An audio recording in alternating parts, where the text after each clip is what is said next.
It wasn't the murderer or the tyrant who was shown to her. It wasn't the blasphemer shaking his fist at the heavens.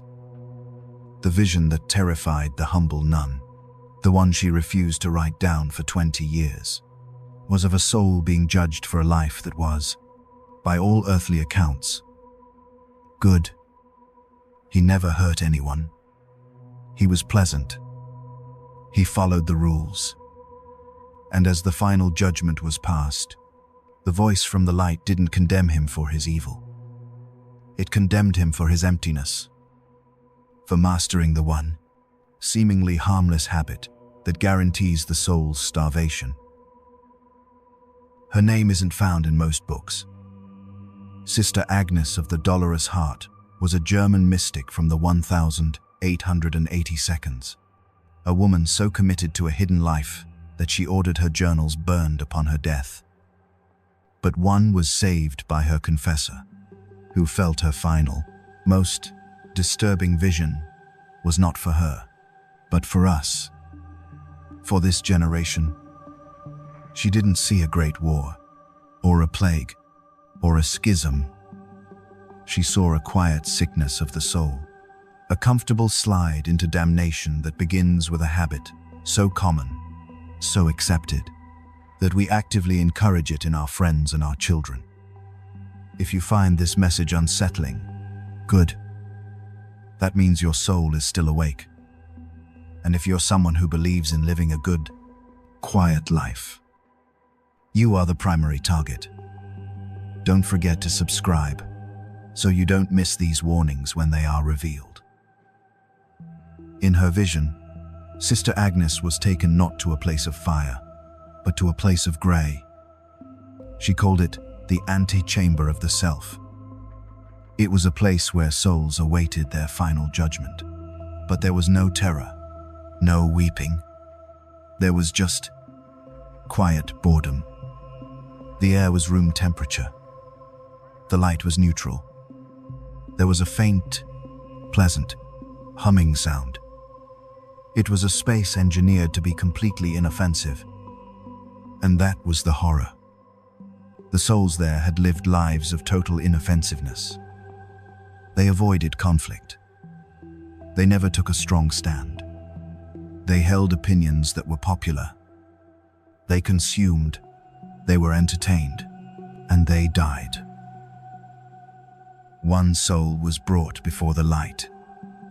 Sister Agnes heard his life recounted. He donated to charity when an app prompted him. He was polite to service workers. He never committed a serious crime. He thought spiritual thoughts, sometimes on a walk in nature. He believed in a general goodness in the universe. He was, in short, a nice man. The light did not dispute this. It affirmed it. You were never cruel.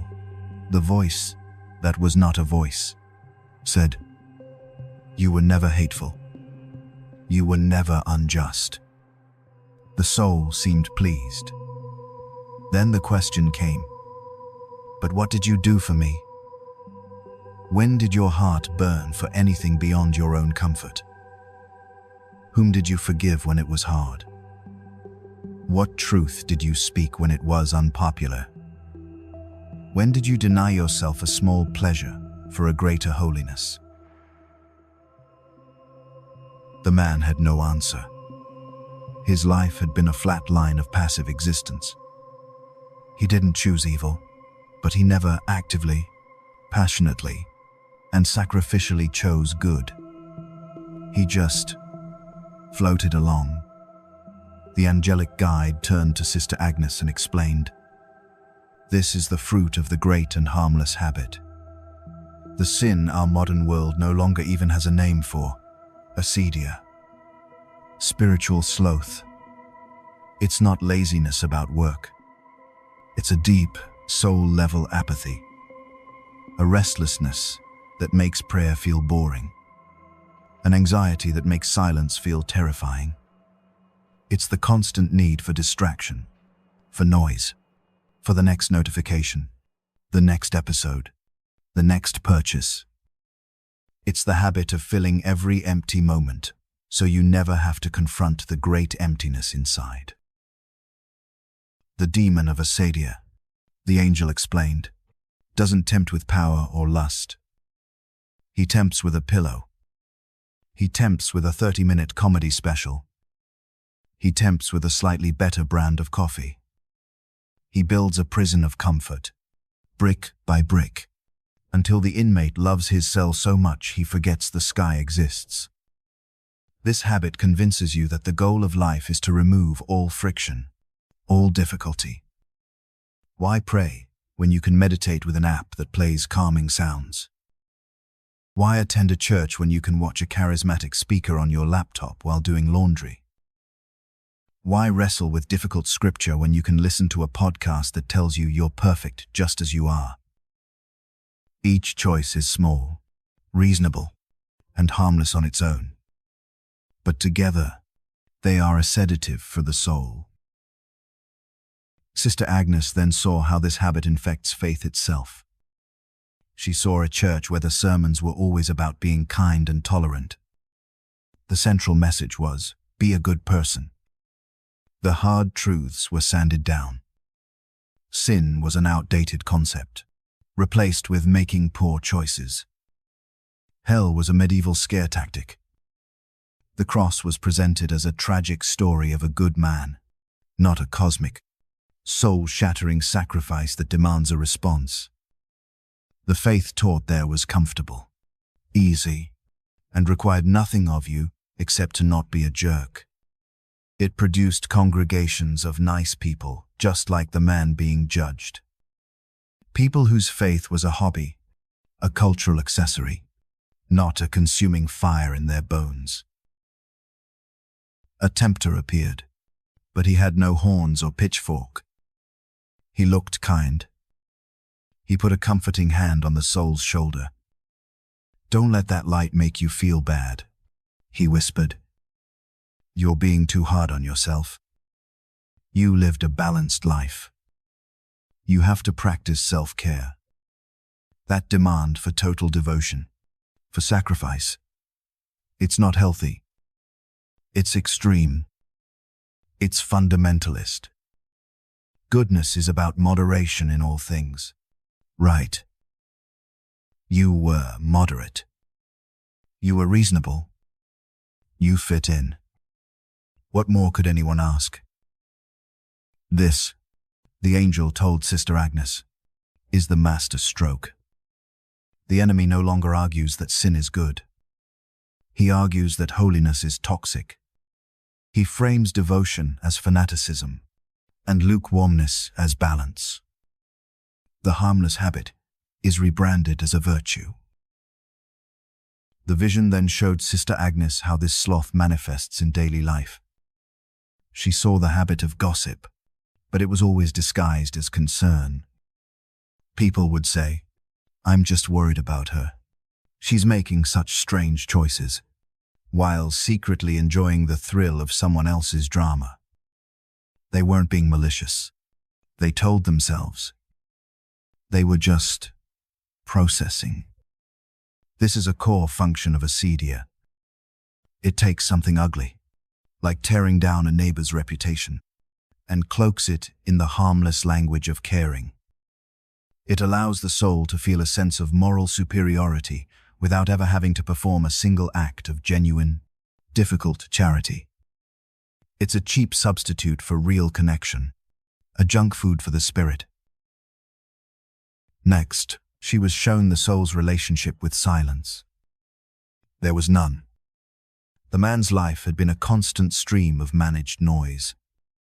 Music, news, podcasts, television, conversation. Silence was an enemy, a void to be filled at all costs. Because in silence, the soul might actually have to confront itself. In silence, the deep questions might surface. Am I happy? What is the purpose of my life? Is there a God? And what does he want from me? The habit of constant noise is a deliberate, though often unconscious, strategy to keep these questions at bay. If you can stay busy and entertained enough, you can live your whole life without ever having a single, original, profound thought. You can die having only ever consumed the thoughts of others. The final moment of judgment arrived. The voice from the light spoke again. The choice is yours. All of heaven can be yours. Enter into my joy. But there was no force, no compulsion. And the soul, after a lifetime of choosing comfort over challenge, of choosing distraction over devotion, of choosing the gray over the brilliant colors of love and sacrifice, found the light painful. Its intensity was too much. The love it offered felt like a fire that would consume his carefully constructed, comfortable self. He had spent his life avoiding anything that was too demanding, too passionate, too absolute. And now, faced with absolute love, his soul instinctively recoiled. It was not cast into hell. It chose the shadows because the light had become intolerable to it. Sister Agnes watched in pure horror as the soul willingly turned away. He wasn't screaming in defiance. He was simply making the last of a million harmless choices. He chose what was familiar. He chose the absence of demand. The angel explained to her that hell is not just a punishment inflicted, but a character confirmed. A lifetime of saying no to small sacrifices, no to inconvenient prayers, no to difficult truths, makes the soul incapable of saying yes to God in the end. The harmless habit of spiritual sloth doesn't lead you to dramatically reject God. It just trains you, day by day, to be completely indifferent to Him. So when you finally see Him, you feel nothing. You are a stranger to joy, an alien to love. This is the warning Sister Agnes was trying to give us. We have built a world that is a perfect incubator for acedia. Our economy is based on creating restless desire. Our technology is designed to capture and hold our attention. Our culture tells us that the highest good is self-expression and personal happiness. We are told to avoid negative people and uncomfortable situations. We are trained from birth to be consumers, not pilgrims. To be spectators, not saints. The harmless habit is the default setting of modern life. To overcome it requires a conscious, deliberate, and often countercultural act of will. So what is the antidote? It's not to become a grim, joyless fanatic. The angel showed Agnes that the cure for acedia is as small as the disease. It's the habit of holy defiance. It's choosing to be bored for 10 minutes and praying instead of scrolling. It's the habit of finishing a spiritual book you started. It's the habit of seeking out silence instead of fleeing from it. It's the habit of doing a small, secret act of charity that no one will ever know about. It's choosing the harder right over the easier wrong in a tiny, daily decision. These acts are like spiritual push-ups. They feel difficult and pointless at first, but they slowly build the muscle of the soul, making it strong enough to one day bear the full weight of God's love. God does not want nice people. He wants saints. A saint is not someone who is perfect, but someone whose heart is on fire. They are consumed by a love for God and for their neighbor. This love makes them do things that the world considers insane. They forgive the unforgivable. They give until it hurts. They speak truth to power. They find joy in sacrifice. The lukewarm soul, the nice person, looks at the saint and thinks, that's a bit much. They are embarrassed by that kind of passion. The harmless habit of acedia is, at its core, a fear of the fire. A fear of being consumed by a love that will rearrange your entire life. The last entry in Sister Agnes's journal, written the night before she died, was this: "The master of this world no longer needs to build grand palaces of sin. He needs only to build a comfortable couch. He will not tempt them to curse God, but to forget Him. He will lull them to sleep with entertainment and petty anxieties. He will convince them that the path to hell is a gentle, downward slope, pleasant to walk, and that the screams of the damned are merely the protests of those who are being judgmental. Wake up, before the sleep becomes permanent." The question for us is simple. Is our life a pilgrimage toward the consuming fire of God's love? Or is it a leisurely stroll toward a comfortable, air-conditioned, and eternal grayness? What seemingly harmless habits do you see the world promoting today? Let me know in the comments below.